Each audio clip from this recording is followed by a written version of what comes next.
ሰላም ጤና ይስጥልኝ ኢትዮጵያውያንና ትውልደ ኢትዮጵያውያን ባለም ዳርቻ ያላችሁ ሁሉ ሰላማችሁ ይብዛ እያልኩ ወደ ዛሬ የተመረጡት ዕለታዊና ትኩስ መረጃ ይዤላችሁ ቀርቤያለሁ።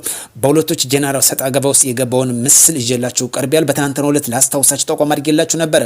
ከዛ በፊት ግን ወደ ቀዳሚ ወደ አረጉት አጀንዳ አልፋለሁ ማለት ነው። ከዛ በፊት ሁሉ የሚያስፈልገው ለኢትዮጵያ ሰላም ነው። ዘረኝነት ይውደም። ሰላም ለኢትዮጵያ፣ ሰላም ለሕዝቦቻችን ለዜጎቻችን ይሁን። ኢትዮጵያ የምትቀየር በፖለቲከኞች ወይም በሴረኞች ሳይሆን በሚሰሩ እጆችና በሰላም ብቻ ነው። ለዚህ ደግሞ በምዕራብ ጎጃም ዞን ማለት በምዕራብ ጎንደር ዞን ቋራው ወረዳ ተብሎ በሚታወቁ ሲንቀሳቀሱ የነበሩ የመንግስት የሰላም ጥሪ ተቀብለው በዛ ለውጥ ገብተዋል ማለት ነው። ከዚህ በፊት በዚህ ወረዳ ላይ በቋራው ወረዳ ማለት ነው ከ100 በላይ የመንግስት የሰላም ጥሪ ተቀላቅለው እንደገቡ የወረዳው ጽሕፈት ቤት መረጃ ያመለክታል ማለት ነው። ስለዚህ በቋራው ወረዳ የሚንቀሳቀሱ ቀሪ ወንድሞቻችን ደግሞ በዛሬው ዕለት ከሰዓት ማለት ነው የመንግስት የሰላም ጥሪ ተቀብለው ገብተዋል። እናመሰግናለን። ሌላኛው ጉዳይ ወደ ዋና አጀንዳ ይሳላልፍ ማለት ነው።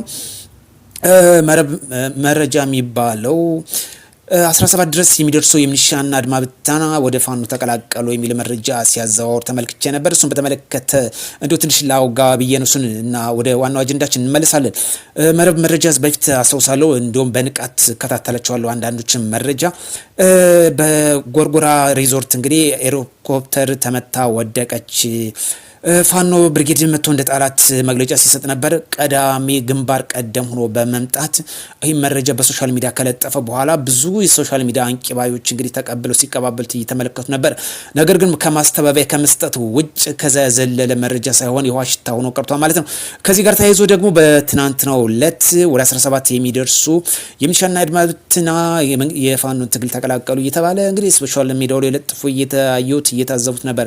ስለዚህ ማስተባበያ ለሀገር አይጠቅምም። ለኢትዮጵያም ለአማራ ክልል የሚጠቅመው በሰላምና በሰላም መንገድ ተሰልፈን ክልሉን ማልማት ስንችል ብቻ ነው እና በጣም አሳፋሪ ድርጊት እየተመለከቱ ነበር። እንደዚህ ማስተባበያ ወይም ደግሞ ውሸት ያደረ እውነት ይሆናል በሚለው ስሌት ውስጥ ገብቶ እንደዚህ አይነት እየተዘዋወሩ ሳይ በጣም የሚያሳፍር ጉዳይ ነው። የሚጠቅመው ለክልሉ ሰላም ብቻ ነው። ሰላም ኢቭን እንኳን እነዚህ ፖለቲከኞች ኢትዮጵያን በትክክለኛ መንገድ እየሰሩ አይደለም ካል የኢትዮጵያ ሕዝብና ሕዝብ ዜጎቿ ለሰላም ዋነኛ ቁልፉ ሚና የሚጫወቱት ከሆኑ እነዚህ ፖለቲከኞች ከሕዝብ የዘለለ የትም መራመድ እንደማይችሉ ግልጽ እውነት የሆነ እሙን ነው። ስለዚህ እናንተ ሴራ አታሲሩ እባካችሁ። በቀን 3 መብላት የማይችል ምስኪን ሕዝብ ዘን በውጭ ያላችሁም ዲያስፖሮች ቢያንስ ለህፃናት ለአሮጊት እናት አባቶች እስቡላቸው፣ ለነሱ እስቡላቸው፣ ቀልባችሁን ገዛ አድርጉ። መሬት ያለው እውነታ ይህን ነው የሚመስለው። በስር መሰረቱ ሁሉ እናውቃለን። ለአብነት ያህል ብዙዎችን ማንሳት እንችላለን። ለምሳሌ በትናንትናው ዕለት ሶሻል ሚዲያ ላይ ተለጥፎ ያለው በዋነኛ አጀንዳ ይዤላችሁ ቀርብ ያለሁኝ እሱ ምንድነው? በአክሱም ላይ ከፍተኛ ጄኔራሎች ጄኔራል ምግበርና ጄኔራል ማሾ ከጄኔራል ታደሰ ወረደ ጋር የትግራይ ጊዜያዊ አስተዳደር ጋር ማለት ነው ሰጣ ገባ ሲገቡ የሚያሳይ ተንቀሳቃሽ ምስል ተለጥፎ ነበር። እሱን በተመለከተ በድጋሚ ይዤላችሁ ቀርብ ያለው ማለት ነው። ስለዚህ ይህን የሚያመላክተው ምንድነው? የስልጣንና የቢዝነስ ሽኩቻ ነው። ለምንድነው እንደዚህ ያሉበት ምክንያት? አሁን ጄኔራል ምግበርና ጄኔራል ማሾ ሀሳብ የላቸውም። ስለ ኢትዮጵያ የሚናገሩበት ሀሳብ ወይ ዲፌንስ አድርገው ስለ ኢትዮጵያ ወደፊት እጣ ፈንታ ዲፌንስ የሚያደርጉበት ሀሳብ የላቸውም። አያችሁ፣ ጮማ ፋት ሄድ ነው። በቃ የሞተ ጭንቅላት የተሸከሙ ናቸው። ፋት ሄድ የሆነ ነው። በጣም የሚያሳፍር ድርጊት ነው። ስለዚህ ለኢትዮጵያ የሚያስፈልጋት ሰላም ብቻ ነው። ኢቨን ልንገራችሁ፣ እኔ በምሰራው ቪዲዮዎች እኔ አሁን ታርጌቴ ሰላም ብቻ ነው። የዘር ፖለቲካ አይጠቅምም፣ የጎሳ ፖለቲካ አይጠቅም፣ ሰላም ይሁን ነው። ኮሜንቶች ሁሉን አያቸዋለሁ። በጣም ለምታበረታቱ አደንቃለሁ፣ አመሰግናለሁ እናንተ ኢትዮጵያዊ ስለሆናችሁ። ሌሎች ግን ሀሳብ ስለሌላቸው ስድብ ብቻ አስቀምጠው ያልፋሉ። ሀሳብን በሀሳብ ድንፌስ የሚያደርግ ሀሳብ የላቸውም። እነዚህ ባዶ የሆነ ጭንቅላት ብቻ ስላለ ነው። 100% ለኢትዮጵያ ለነገ ትውልድ እጣ ፈንታ የሚያስፈልጋት የኢትዮጵያን ዜጎች ወጣቶች፣ ህፃናት ለወደፊት ማስረከብ የሚያስፈልገን ምንድነው? ከዘረኝነት ፖለቲካ አስወጥተን ለኢትዮጵያዊነት ጥላ ስር እንዲለብሱ ማድረግ ነው። የኔ ዓላማ ይሄ ነው። አሁን እኔ እንዳንድ ዜጋ አማራ ነኝ። 100% እኔ አማራ ነኝ። እኔ ስለ አማራ ብሔር መስበክ የለብኝም። ኢትዮጵያዊ ነው። በኢትዮጵያዊነቴ ነው ማምነው። ብሔርተኝነት አይጠቅምም። ምክንያቱም ይሄ ብሔርተኝነት በምትናገረው ቋንቋ እንደ ውሻ ስትነካከስ ተያይዘን እናልቃለን እንጂ የትም አያደርሰንም።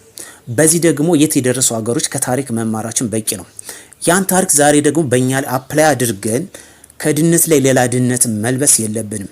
ለዛ ነው እኔ እዚህ ፖለቲከኞችን ሴራዎችን ማጋለጠው። በፋኖ የሚመሩ በነዘመነ የሚሆን በሸኔ በነማሮ የሚመራው ይሁን በህዋት በነደብረጽዮን የሚመራ አይጠቅሙም። 100% 100 በላይ 100 ማድረግ ይችላሉ። አይጠቅሙም። ምክንያቱም ወደፊት እንኳን ከነዚህ አንዱ ቢገሰግስ የማያባራውንም ግጭት ውስጥ ይቀጥላል። ስለዚህ ለኢትዮጵያ ትልቁ መድኃኒት መፍትሄ ምንድነው? ሰላም። ለሰላም ደግሞ ከብሔርተኝነት በሽታ መላቀቅ አለብን። ስለዚህ ለዛ ነው አሁን እነዚህ ጀነራሎች በትናንቱ በአክሱም ከተማ ላይ ከትግራይ ጊዜያዊ አስተዳደር ጋር ሰጣ ገባ ሲሉ በጣም ሀሳብ የላቸውም። በቃ የወረደ አስተሳሰብ ስላላቸው ለኢትዮጵያ ለትግራይ ህዝብ የማያስቡ ስለሆነ ለትግራይ ወጣ የትናንት ነው ጠባሳ የትግራይ ወጣ ሳያገግም ዛሬ ደግሞ ይህን ይደግማሉ። ከኛ ደግሞ አልማር ብለው ዛሬ በአማራ ክልል ፋኖች ደግሞ ዛሬም ከነሱ ትምህርት ሳይወስዱ ቀርተው በክልሉም ዛሬ ይህን ደግመውታል። አሳፋሪ ድርጊት ነው። ለክልላችን የሚያስፈልገው ምንድነው? ሰላም ነው። ሌላኛው ጉዳይ በአማራ ክልል የሴት አመራሮች እንግዲህ ስልጣናቸው ሲወስዱ ቀይተው ስልጣናቸውን አጠናቀው በዛ መሰረት መሰረተ ልማቶችን እንግዲህ በምስሉ እንደምታዩት እየተዘዋወሩ ጎብኝተዋል ማለት ነው። ስለዚህ ባይዘው ሴቶች ይሻላሉ ከወንዶች 100%። ምክንያቱም እንደ ወንዶች እንደኛ ሆዳሞች አይደሉም። ወንድ ሆዳም ነው ባጭሩ፣ ይሄ ፋክት ነው በሳይንሳዊ ወንድ። ሴቶች ግን እንደዚህ አይነት አይደፍሩም። ስለዚህ ሴት አመራሮች ወደፊት መምጣቱ መልካም ነው ብዬ እኔ አበረታታለሁ በጎኔ። ይሄ ደግሞ ሳይንሳዊ ስለሆነ ነው። ስለዚህ ሴት አመራሮች ስልጣናቸውን በባህር ዳር ከተማ አጠናቀው እንግዲህ መሰረተ ልማቶችን እየተዘዋወሩ ጎብኝተዋል። እንግዲህ መልካም የስራ ዘመን እንዲሆንላቸው በኃላፊነት ያሉትን ወዲሁ ማበረታታት እፈልጋለሁ ማለት ነው። ስለዚህ ኢትዮጵያውያን ሁላችሁም በየትኛው ቋንቋ ተናገሩ፣ በየትኛው ብሔር ሁኑ፣ ኢትዮጵያዊ ሁኑ። በቃ የመጣበትን ሰፈር ብሔርተኛ አትሆን። እሱ በሽታ ነው። ለሱ በሽታ ደግሞ መድኃኒቱ ኢትዮጵያዊ መሆን ነው። ምክንያቱም ኢትዮጵያዊ ከሆነ አማራ ሲነካ ኦሮሞ ያለው ለምን ተነካ ብለህ ለአማራ ትወጣለህ። ትግራይ ሲነካ ኦሮሞ ያለው አማራ ያለው የትኛው ብሔር ያለው ትግራይ ተነካ ብለህ ትወጣለህ። ምክንያቱም ኢትዮጵያዊ ስለሆንክ። ብሔርተኛ ከሆን ግን በብሔር ታስረህ በብሔር ትሞታለህ። ስለዚህ የሚያስፈልገው ከብሔርተኝነት ወጥተን ኢትዮጵያዊ መሆን ነው። ስለዚህ ለዛ መድኃኒቱ ምንድነው? ከኢትዮጵያ ጥላ ስር ውስጥ መሆን ነው። ስለዚህ በሌላ ቪዲዮ እስክንገናኝ ውድ ኢትዮጵያውያንና ትውልደ ኢትዮጵያውያን በዓለም ዳርቻ ያላችሁ ሰላማችሁ ይብዛ። ከዘረኝነት ወገን ውስጥ አትገኙ። ኢትዮጵያዊ እንሁን። ኢትዮጵያ የሚያስፈልጋት አሁን ከድህነት ቀንበር ውስጥ ለማውጣት እንስራ። ሰላም የሥራ ዘመን ይሁንልን። ሰላም ምሽት